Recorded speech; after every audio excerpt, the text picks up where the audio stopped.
What is up, guys? Troy here, and today I'm back with another episode of Video Game Pickups. Now, today's episode is basically going to be 2 weeks in one, because last week I had so much work to do, there was no way I was able to put a video together. But this weekend's pretty chill, so I went last weekend and wasn't able to make a video, but now this weekend you'll see this new pickups, and I'll distinguish what's what, and I'm even going to show you some stuff that I already sold because I had to pay for all the stuff. I bought a lot of stuff last weekend, so it was pretty good. Alright, let's get into it. First off here, not the first pickup, but one of my pickups is a original DS. And it, I think I paid $10 for it, which is a little much for one of these, considering it's kind of beat up. You can tell here, it's not in the best condition. But it is a good, it worked. And I have truly never seen one of the original models out in the wild, at least. I've seen a lot of the DS Lites. I've bought a couple. I've sold a couple DSIs. I've seen like 3DS, but they're like by resellers. But this turns on. Yeah, it works. Everything's functional. The screen's not perfect, but honestly, I only used my DS in order to test games for the most part. I didn't really play. I'm not a big handheld person, even though I do have a Vita. So what I did was I had the Cobalt Blue Launch Edition DS Lite, and I'm like, I don't even need this. So I just said, you know what, this is unique. I've never seen one. Personally, I've never seen one of these. I'd rather keep this one. So I kept this one and sold the light blue one, or the Cobalt Blue one, and I made $27. I think I paid like $5 for the other one. So it's cool. Made some money there. I spent like $50-some last weekend, so I kind of needed to make that money back. So that's that. Next, couple loose games here. It's just a copy of MotorStorm for the PS3. I've never seen MotorStorm for a decent enough price for me to want to pick it up, but I love racing games. I love all types of racing games. So I picked this one up. I said, you know what, might as well. I think it was all these games I'm about to show you were $1. So even though it's not in the actual case, and I usually never buy games if they're not in the case. I don't usually ever buy loose games unless I know that they're worth money. I'll resell them. But for my collection, I don't ever keep disc-only games. But for $1, I would love to play MotorStorm. So I'm definitely gonna keep this and play this. This is fun. Next up, we have a copy of NBA 2K10 for the Wii. Because it's Kobe Bryant, usually 2K10 sells for a couple bucks, and if I paid $5. I can sell the games, or I can just sell the game and make it up. I'm not selling stuff to make humongous amounts of profit. I only do it to just pay for what I buy, and so I can keep MotorStorm and I can keep this DS and just a couple things, but I don't ever technically pay any money for it. Next, we've got a copy of Rayman Raving Rabbids for the Wii. I thought it was kind of cool. It's not I listed it on eBay, but it's not selling, so. Which is fair, it's a Rayman Raving Rabbids game, why would I expect it to?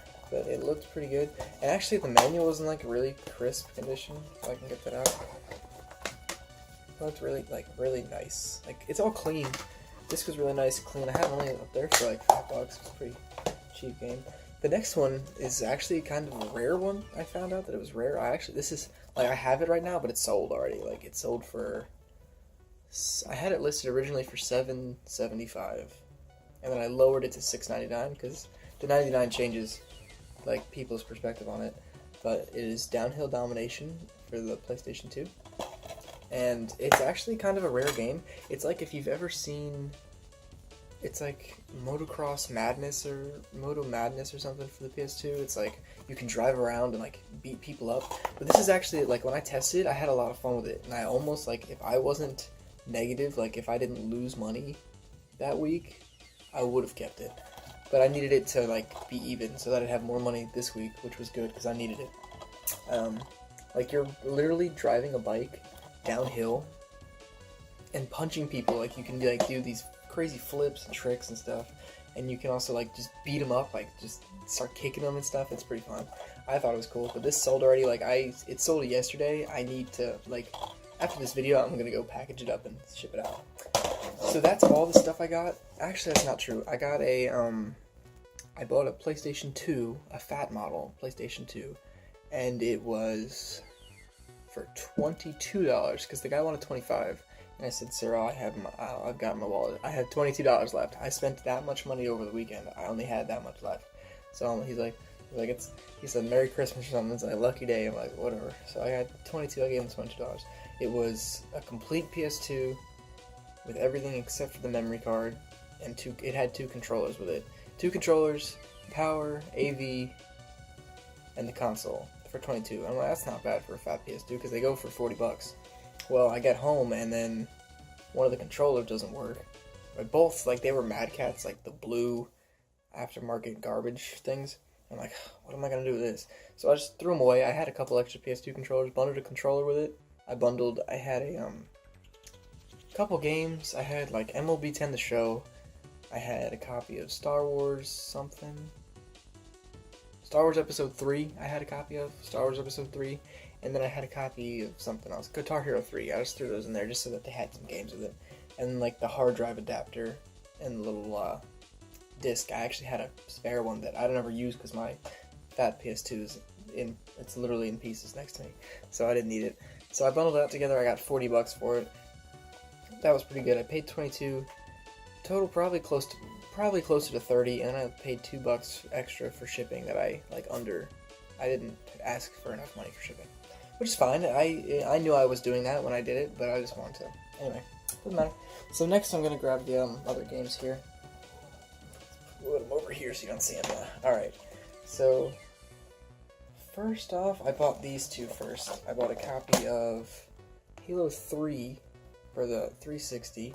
And, like, if you can see, like, this looks clean. Like, this game is really crisp. And you open it up, and it's got all the stuff. It's got the original, like, the manual. It has a little bit of wear on the side, like, you can feel like it's coming up. You've got this little, like, if I unfolded it, it's a little poster you've got. And then this old, like, subscription thing that was never used. It expired in 2009. Because I'm like, oh, I could use that. Like, I don't have an Xbox. But I could use it still, and no. But it's okay. And then the disc itself is, like, really nice. So, that's pretty cool. That was $2 I bought. I'm like, that's perfect. I'll just buy that. Even if I don't sell it, like, I can keep it. Like, it's such a clean copy of a great game, and I've never played it, so if I ever get a 360, I could keep it. The next game is a PS4 game, which, I mean, it's a sports title. Don't get me wrong, so it's not worth probably more than $2 I paid for it. I don't ever see PS4 games out in the wild. So I picked up MLB 14 The Show for the PS4. Opened it up, it was clean. Nice disc there. So that was cool. $2 for some PS4. Might as well. Next was, one of the last things I had was a couple of these games. The woman, I ask her, like, how much are the games? She goes, oh, they're $2 to $5, depending on how old they are. And she's like, oh, well, I had a couple. I picked up some original PlayStation, which I never see. I don't ever see original PlayStation. And I'm like, oh, that's really nice. I don't ever have original PlayStation. I love original PlayStation, so that'd be cool. So I picked up a copy of Gran Turismo. Greatest hits, sure, but it's Gran Turismo. I don't have the original. This is like one of the only ones I'm missing, besides 6. Because I have 1, I have 2. I grew up playing Gran Turismo 2. And then I bought 3 recently, and then I went to 4. And then 5 on the PS3, and I never bought 6. Well, I had 6, I sold it at one point. Because it's the same thing as 5. It was like this same exact thing, I didn't care. Anyway, so Gran Turismo has a little... I don't know if there was like a manual for it, because it doesn't have one technically.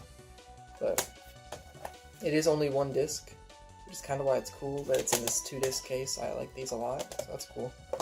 The next game was, I didn't even know what it was. It's called Battle Stations, right? Yeah, Battle Stations. It's a little, you can tell here, it is a like 3D real-time action ship battle game, something. Kind of cool. And last but not least, I have a copy of Need for Speed Underground for the PS2. And the Need for Speed Underground series is kind of sought after. Is this stuck to the thing? Okay, good. I was making sure the sticker wasn't on it. $7.99 is what the sticker price is, and it's actually like that's what it goes for on eBay. It goes for about $8.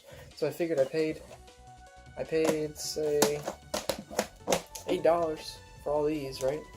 And I'll sell off Need for Speed Underground because I have a copy of it. I love the Need for Speed games. If I didn't have a copy, I'd keep it, but I have it. So that'll pay for that. So that's great. And then this would sell and pay for the other stuff, but I don't even have any other stuff. Like, it paid for last week's stuff that I've already made all my money back on. So that's good. That's worth it to me. Oh, I also, last week, I picked up 2 controllers. Let me see if I can find one. I picked up just a normal controller for PS2, just a normal DualShock 2. That was cool, but it didn't work. Like, it was very, like, the inputs were laggy and crap. I didn't care for it. I also picked up another controller right here. It is a original Xbox controller, because I needed one for my Xbox. If you remember me talking about that, how I said it didn't read discs and all that. But the only thing is, like, it has this cable. I don't have the other breakaway thing that actually plugs into the Xbox to test it. So I don't know if this works. This could be broken too, but it was pretty clean for the most part. Like, it looks pretty nice, even though it is like the Duke controller. It was all clicked, like all the buttons. Like, the buttons didn't stick. The little thumbsticks were great. I don't think it feels that bad for like that big of a controller. I think it's pretty cool. But anyway, yeah, that's about it for this week, guys. I really appreciate you checking out this video. If you'd like to see more videos similar to this one, please check out my channel and like and subscribe to let me know that you like it. Also, feel free to talk to me in the comments. Actually, let me know if where I can get one of these little breakaway cables, because that'd be good. It's kind of hard to find those from what I've seen. Like, I've been looking all over. I haven't seen them. So yeah, thank you guys for watching, and I'll see you guys next time.